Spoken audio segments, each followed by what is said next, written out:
30년 기다린 첫사랑과 재혼한 52세 여성. 그날 밤 모든 게 무너졌습니다. 우리 실수한 것 같아요? 나도 그렇게 생각해. 30년 만에 고등학교 동창회에서 첫사랑을 다시 만났고 재혼했습니다. 그리고 석 달 만에 이혼했습니다. 같이 잠드는 첫날 밤부터 모든 게 무너졌거든요. 새벽 3시 불 꺼진 거실 소파에 앉아 저는 처음으로 이런 생각을 했습니다. 차라리 혼자 늙을 걸 그랬다. 그날 밤 결혼 반지를 빼서 테이블 위에 올려놓고 한참을 내려다봤어요. 그리고 문득 떠올랐습니다. 이 모든 비극이 시작된 날을요? 고등학교 동창회 초대장을 받던 전날 밤 제가 졸업 앨범을 다시 꺼냈던 그 순간. 그때 저는 몰랐습니다. 그 한 번의 선택이 제 인생을 이렇게까지 망가뜨릴 줄은요? 안녕하세요. 저는 올해 52세 이미선입니다.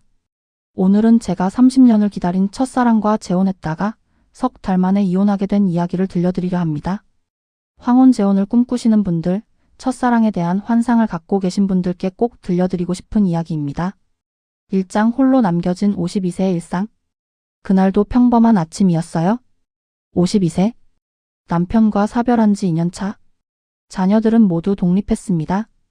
딸 혜진이는 회사 일로 바쁘다며 한 달에 한 번 전화할까 말까였고 아들 태준이는 결혼 준비로 연락도 뜸했습니다. 저는 혼자였어요. 완전히 철저하게 혼자였습니다. 식탁에 혼자 앉아 아침 차리기도 귀찮아서 토스트 한 조각을 베어 물며 맞은편 빈 의자를 바라봤어요. 2년 동안 매일 아침 보는 풍경이었지만 익숙해지지 않았습니다. 에휴. 커피를 한 모금 마시고 핸드폰을 집어들었습니다. 오늘도 역시 아무 일도 없겠지. 그때였습니다. 우편함에서 하얀 봉투 하나를 꺼냈는데 88학번 동창회 안내장이라고 적혀 있는 게 아니겠어요? 가슴이 쿵 하고 내려앉았습니다. 동창회. 30년 만에. 손이 떨렸습니다. 봉투를 뜯어 안내장을 꺼내 읽었는데 날짜, 시간, 장소, 그리고 제일 아래 작은 글씨로 참석 예정자 명단이 적혀 있었어요. 제 눈은 자동으로 한 이름을 찾고 있었습니다. 강민우?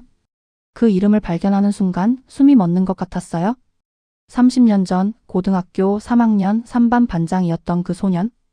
키가 크고 목소리가 낮고 언제나 교복을 단정하게 입고 다니던 그 아이. 제가 평생 단 한 번도 고백하지 못했던 제 첫사랑이었죠. 저는 종이를 쥔 채 소파에 주저앉았어요.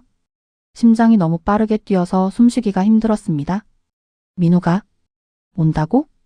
핸드폰을 들어 동창회 단체 카톡방을 확인했어요. 벌써 15명 넘게 들어와 있었고 사람들이 30년 만이네요. 다들 얼마나 변했을까? 하며 떠들고 있었는데 그 속에서 저는 그 이름을 다시 한번 발견했습니다. 강민우 다들 오랜만이네요. 그날 뵙겠습니다. 프로필 사진은 산 정상에서 찍은 듯한 사진이었어요. 나이 든 것 같았지만 여전히 멋있어 보였습니다. 2장 30년 전 고백하지 못한 그날. 저는 핸드폰을 내려놓고 침실로 걸어가 옷장 맨 윗선반에서 먼지 쌓인 상자를 꺼냈어요. 그 안에는 30년 전 고등학교 졸업 앨범이 들어 있었습니다. 앨범을 펼쳤어요. 노란 종이 바랜 사진들. 3학년 3반 단체 사진 속에서 저를 찾았는데 뒷줄 왼쪽에서 네 번째 긴 생머리에 교복 입은 18살 이미선이 있었고 그 옆 맨 앞줄 가운데엔 반장 완장을 찬 강민우가 있었습니다. 손가락으로 민우의 얼굴을 쓰다듬었습니다. 그때 고백 한번 해볼걸? 30년 전 그날이 떠올랐어요. 졸업식 일주일 전이었습니다. 저는 편지를 앞에 두고 몇 시간째 펜만 쥐고 있었는데 강민우에게라는 첫 줄을 쓰고는 그 다음 문장이 나오지 않았어요. 나는 네가 좋아. 고등학교 1학년 때부터 계속. 아니야, 너무 직설적이야. 민우야, 사실은 너한테 할 말이. 이것도 이상해. 저는 그렇게 쓰고 찍고 쓰고 찍기를 15번 반복했습니다. 에휴, 왜 이렇게 어려운 거야? 사실 저는 그때 반에서 제법 예쁘다는 소리를 듣던 아이였어요. 남학생들이 제 이름을 부르며 장난치기도 했고 여학생들 사이에서도 미선이 눈 진짜 크다, 얼굴 작다 소리를 들었죠. 하지만 민우는 저랑 차원이 달랐습니다. 민우는 반장이었고 키가 컸고 공부도 잘했고 무엇보다 집안이 좋았어요. 아버지가 의사라는 소문이 돌았고 민우는 언제나 깨끗한 운동화를 신고 다녔죠. 저희 집은 아버지가 작은 가게를 하셨고 어머니는 식당 일을 하셨습니다. 민우랑 나는 어울리지 않아? 그렇게 스스로를 납득시키려 했지만 마음은 그렇지 않았어요. 3장 목격한 고백 장면. 그리고 무엇보다 저는 그 장면을 목격했었으니까요. 3학년 여름방학이 끝나고 난 뒤였습니다.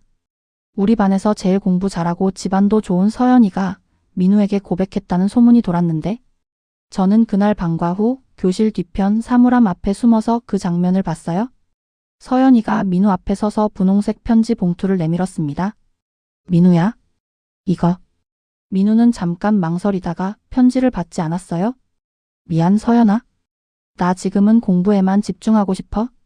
그래. 알았어. 서연이는 고개를 숙이고 돌아섰는데 복도를 걸어나가는 서연이의 어깨가 떨리고 있었습니다. 저는 사물함 뒤에 숨어서 숨을 죽였어요.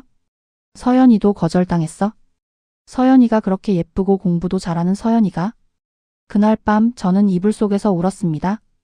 나 같은 애가 고백하면 민우가 뭐라고 생각할까? 이미선이가 감히 나한테? 라고 생각하지 않을까?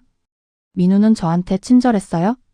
청소 당번일 때 미선아, 내가 쓰레기 버리고 올게 하며 도와주기도 했고 제가 수학 문제 모를 때 이건 이렇게 푸는 거야 하고 설명해 주기도 했죠. 하지만 그건 그냥 반장으로서의 친절이었을 뿐이었습니다. 민우는 저를 여자로 본 적이 없었어요. 그냥 같은 반 친구였을 뿐이었죠. 그리고 저는 그걸 알고 있었습니다. 사장 고백하지 못한 졸업식. 졸업식 전날 밤 저는 20번째 편지를 쓰다가 결국 모든 편지를 찢어서 쓰레기통에 버렸어요. 안 돼. 창피해서 못해. 거절당하면 나 학교 못 다녀. 그렇게 저는 졸업식 날 민우에게 아무 말도 하지 못했습니다. 멀리서 민우를 바라보기만 했어요. 민우는 친구들과 웃으며 사진을 찍고 있었고 저는 그저 교실 구석에서 졸업 앨범에 친구들 사인을 받고 있었죠. 민우야, 나 너 좋아했어. 근데 말 못했어. 미안해. 속으로만 외치며 저는 눈물을 참았습니다. 그리고 대학교는 다른 학교로 갔어요. 민우는 서울대에 진학했고 저는 지방 대학에 갔는데 그 후로 민우를 다시 본 적이 없었습니다. 너무 겁이 많았어? 거절당할까봐, 창피당할까봐? 아니, 솔직히 말하면 내가 민우 눈에는 그냥 평범한 애였을 거라는 걸 알았어. 나는 예뻤지만 민우의 세계에는 속하지 못하는 애였으니까. 30년이 지난 지금 그때의 기억이 생생했습니다. 5장 그 후의 삶 그리고 빈자리. 그 후 저는 25살의 선을 봐서 남편을 만났고 결혼했고 아이를 낳았고 25년을 살았습니다. 남편은 나쁜 사람은 아니었지만 사랑은 아니었어요. 그저 익숙함이었고 책임감이었고 습관이었죠. 남편이 돌아가시던 날 저는 슬프기보다 허망했습니다. 내 인생에 사랑은 없었구나. 그리고 2년이 지난 지금 동창회 초대장 한 장이 제 앞에 놓여 있었습니다. 다음 날 저는 딸 혜진이에게 전화를 걸었어요. 여보세요, 혜진아? 네, 엄마. 무슨 일이세요? 바쁜데요? 혜진이의 목소리는 늘 그랬듯 차갑고 바빴습니다. 아니, 그냥 엄마가 이번 주 토요일에 고등학교 동창회 가려고 하는데. 아, 네. 재밌게 다녀오세요. 좋으시겠네요. 엄마, 저 진짜 바빠서요. 나중에 전화 드릴게요. 뚝. 전화가 끊어졌습니다. 저는 핸드폰을 내려놓고 한숨을 쉬었어요. 바쁘구나. 나한텐 관심도 없구나. 6장 동창회 준비, 떨리는 마음. 그날 저녁 저는 옷장을 열어 옷들을 꺼내봤는데 무엇을 입어야 할까 고민됐어요. 52세 여자가 동창회에 무엇을 입고 가야 예쁘게 보일까? 아니, 예쁘게가 아니라 나이 들지 않았다고 보일까? 거울 앞에 서서 제 얼굴을 들여다봤습니다. 주름이 있었고 피부는 처졌고 머리칼엔 흰머리가 섞여 있었어요. 18살 때 그 소녀는 어디에도 없었습니다. 하지만 그래도 52세 치고는 괜찮은 편이었어요. 동네 아줌마들이랑 비교하면 조금은 낫다고 할까요? 피부 관리도 꾸준히 했고 체중도 관리했고 무엇보다 남편 사망 후 건강을 위해 헬스장을 다니며 몸을 만들었으니까요. 그래도 민우 눈엔 그냥 늙은 아줌마겠지. 하지만 가슴 한편에서는 기대가 부풀어 올랐어요. 혹시 모르잖아? 혹시 민우가 나를 기억할지? 혹시 민우도 나를 좋아했었는지?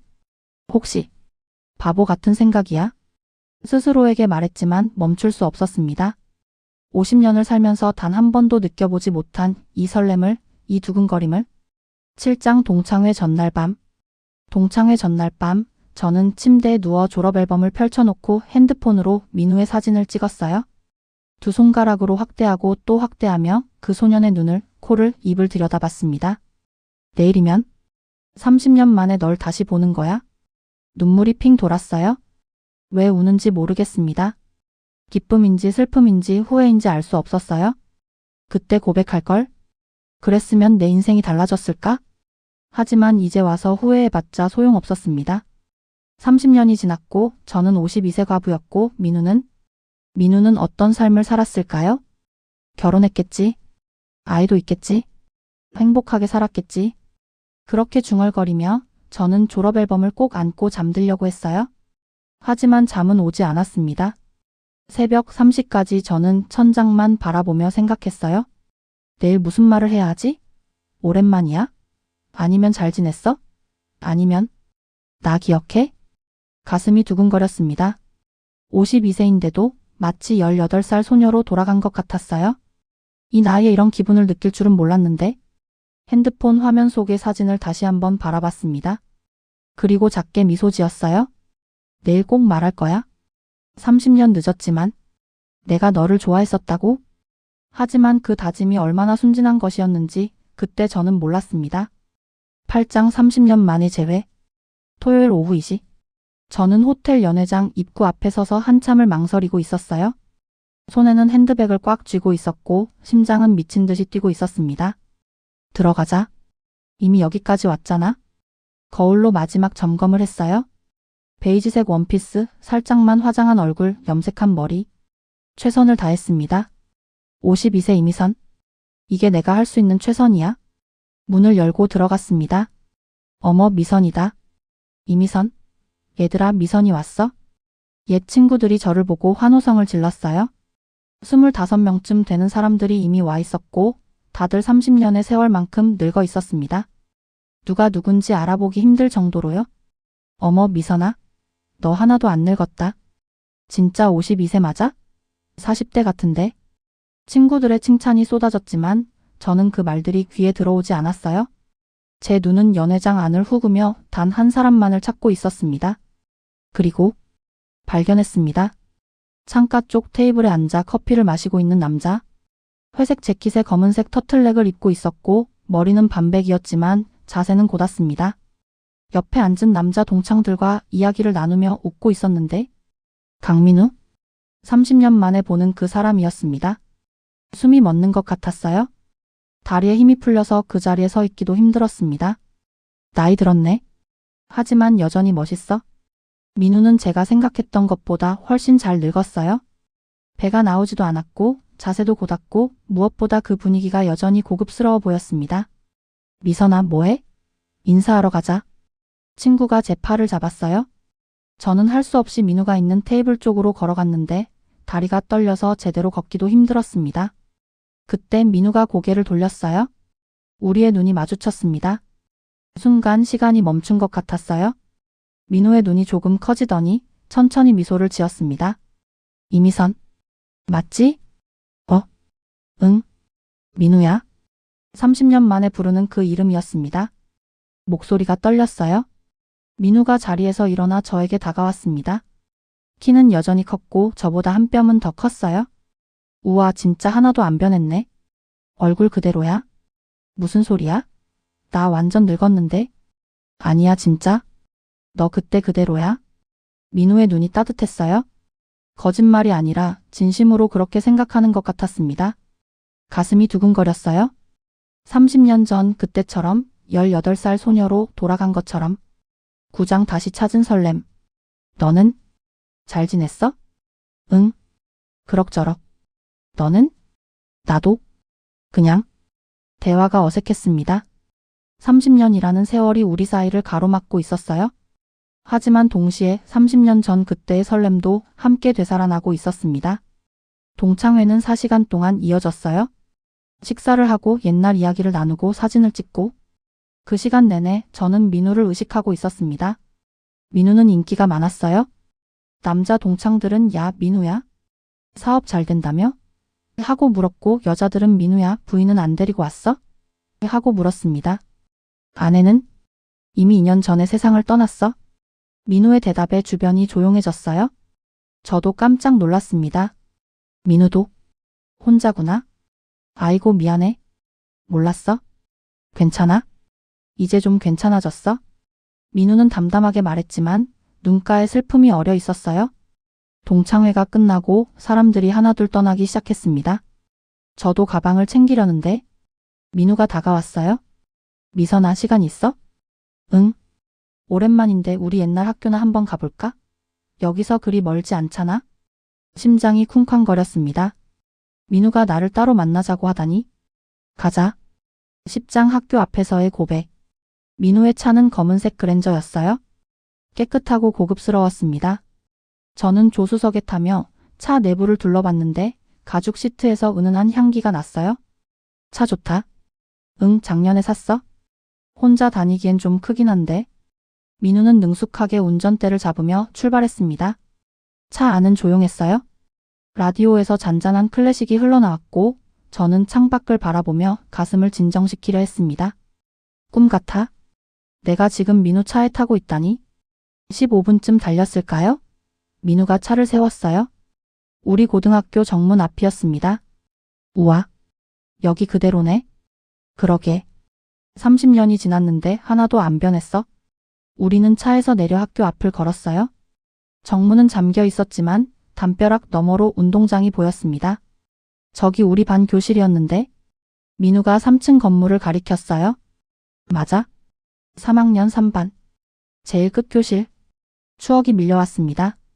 그 교실에서 민우의 뒷모습을 바라보던 날들, 민우가 칠판에 수학 문제를 풀던 모습, 민우가 반장으로서 조회를 하던 모습.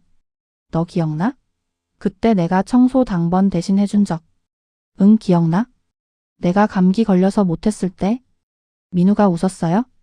그 웃음이 너무 따뜻해서 저도 덩달아 웃음이 났습니다.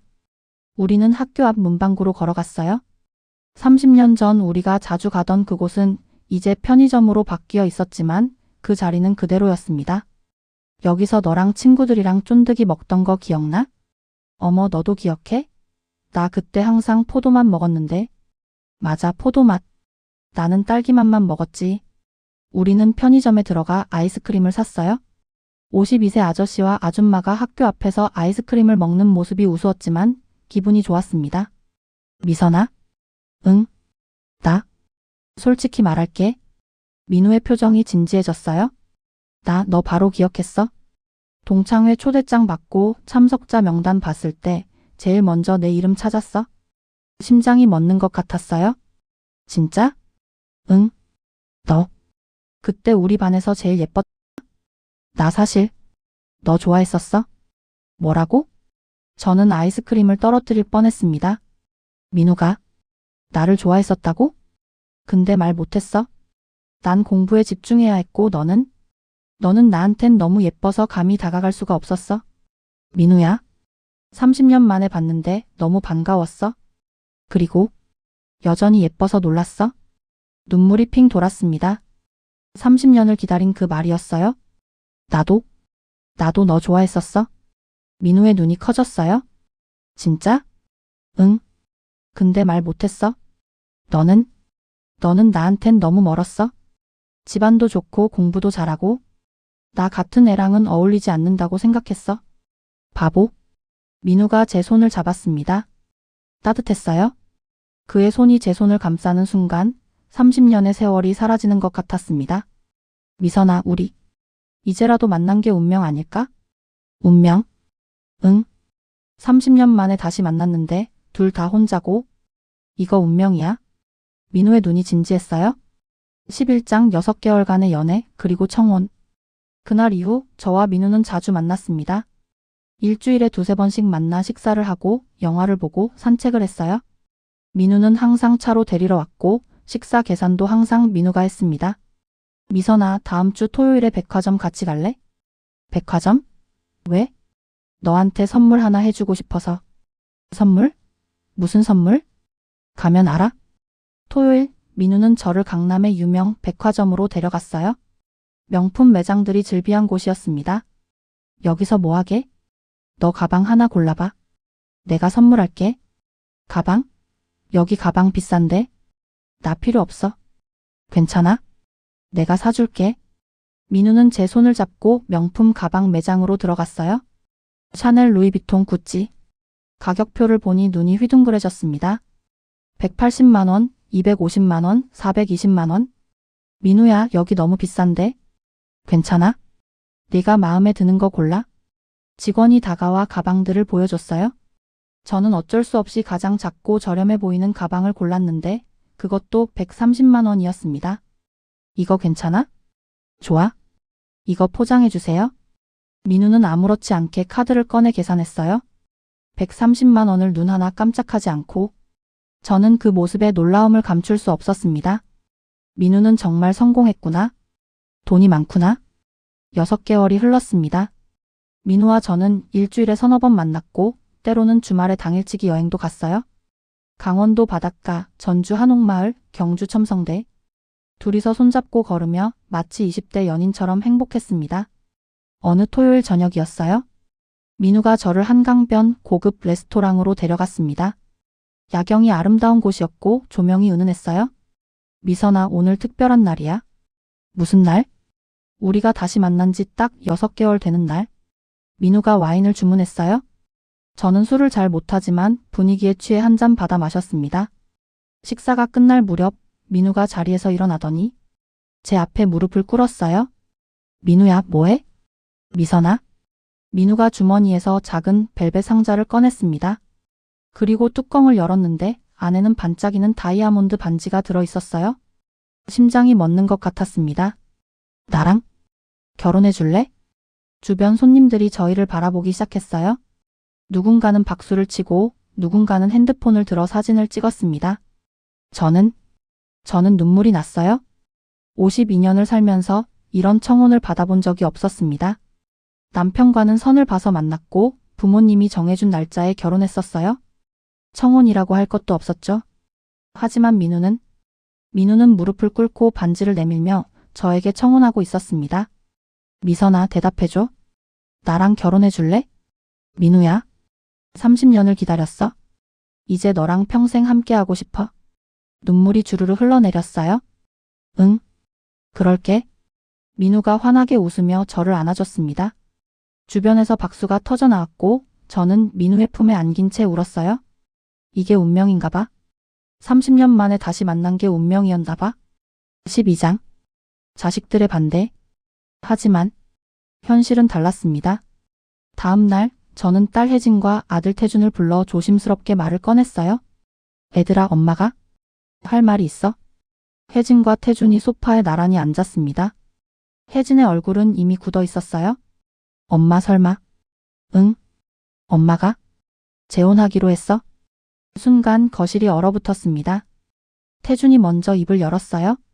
엄마, 농담이시죠? 아니야. 진심이야. 엄마. 혜진이 소리를 질렀습니다. 제가 뭐라고 했어요? 헤어지라고 했잖아요. 혜진아, 엄마 말 좀 들어봐. 싫어요? 안 들을 거예요? 엄마, 아빠 돌아가실 때 뭐라고 하셨어요? 다른 남자 생각도 하지 말라고 하셨잖아요. 엄마도 그러겠다고 약속하셨잖아요. 나도 알아. 근데 태준이 차가운 목소리로 말했습니다. 엄마, 앞으로 남은 인생 우리만 보고 살면 되잖아요. 왜 굳이 남자가 필요해요? 태준아, 솔직히 말할게요. 엄마는 욕심이 많아요. 우리도 있고 손주들도 곧 생길 건데 그것만으로도 충분하잖아요. 근데 왜 52세에 첫사랑 타령을 하세요? 태준의 말이 칼처럼 제 가슴을 찔렀습니다. 중두병도 아니고요.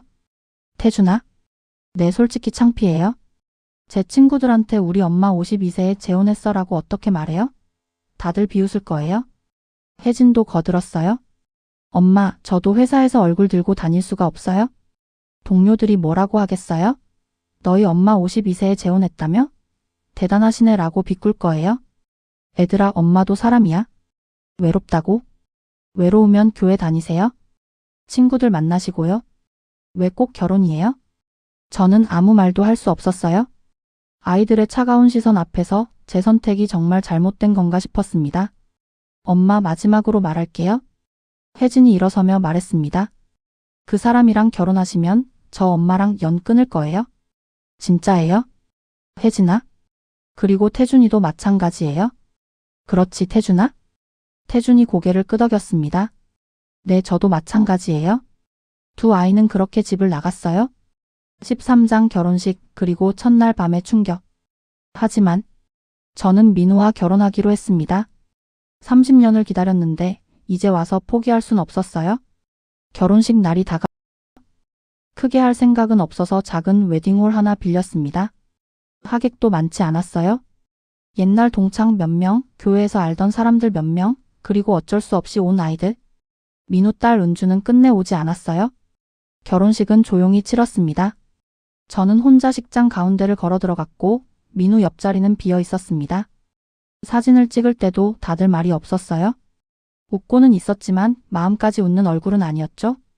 그렇게 결혼식을 마쳤습니다. 피로연이 끝나고 민우와 저는 신혼집으로 향했습니다. 민우가 준비한 아파트였어요.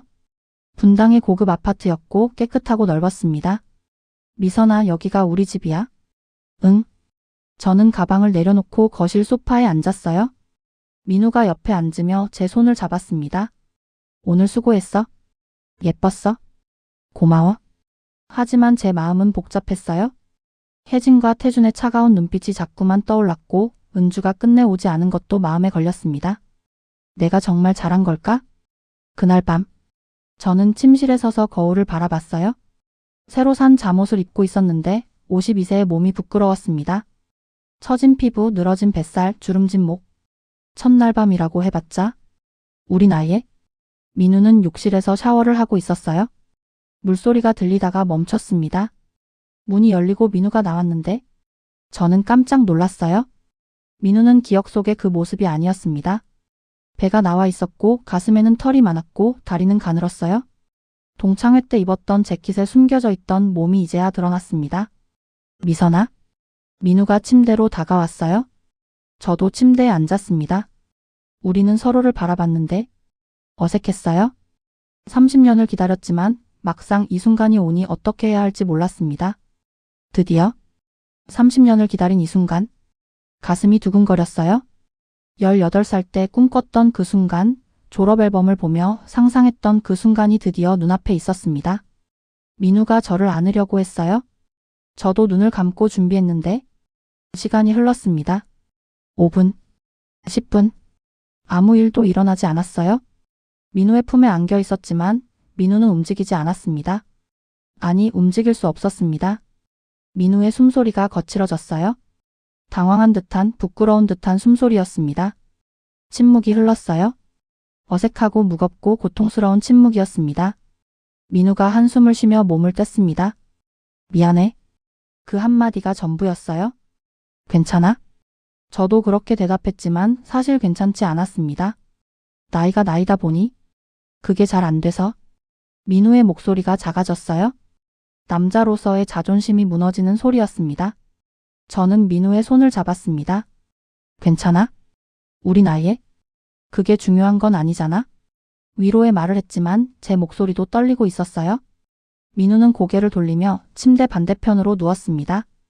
등을 보이며 저도 반대편으로 누웠어요. 어둠 속에서 우리는 서로 등을 맞댄 채 누워 있었습니다.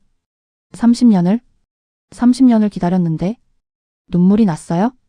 소리 내지 않으려고 입술을 깨물었지만 눈물은 멈출 수 없었습니다. 베개가 젖어갔어요. 이게 첫날 밤이라고? 30년 동안 상상했던 게 이런 건가? 18살 때 저는 민우와의 첫날 밤을 상상했었어요. 로맨틱하고 따뜻하고 서로를 확인하는 그런 밤을 꿈꿨었습니다. 하지만 현실은 등을 돌리고 누워있는 두 노인뿐이었어요.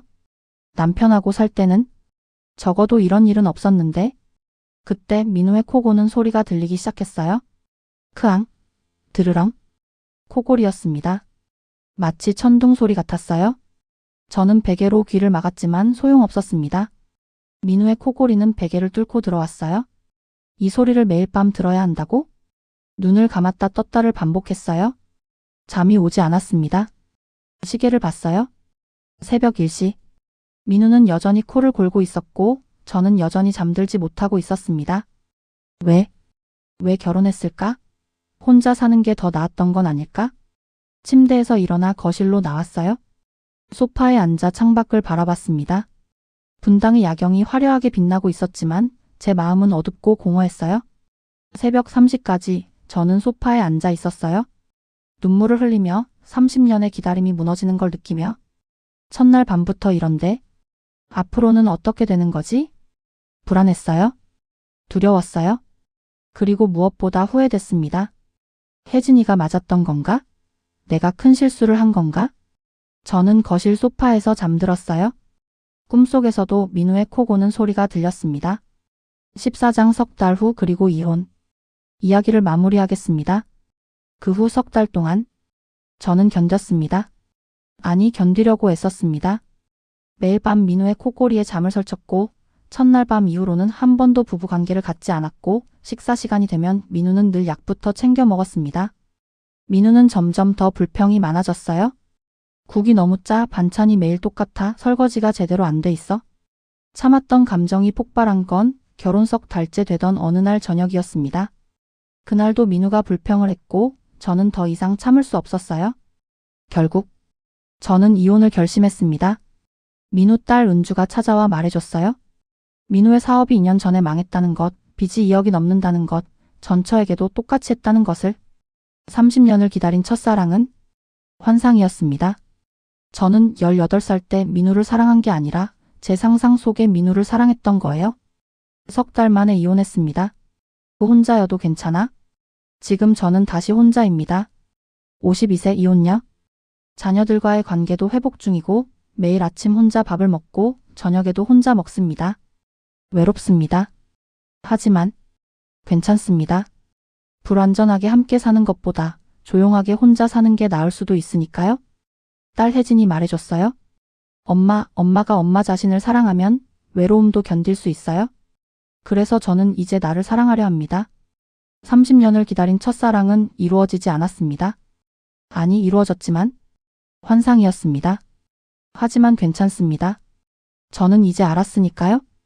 첫사랑은 그냥 아름다운 기억으로 남겨두는 게 좋다는 걸, 현실로 만들려고 하면 깨진다는 걸.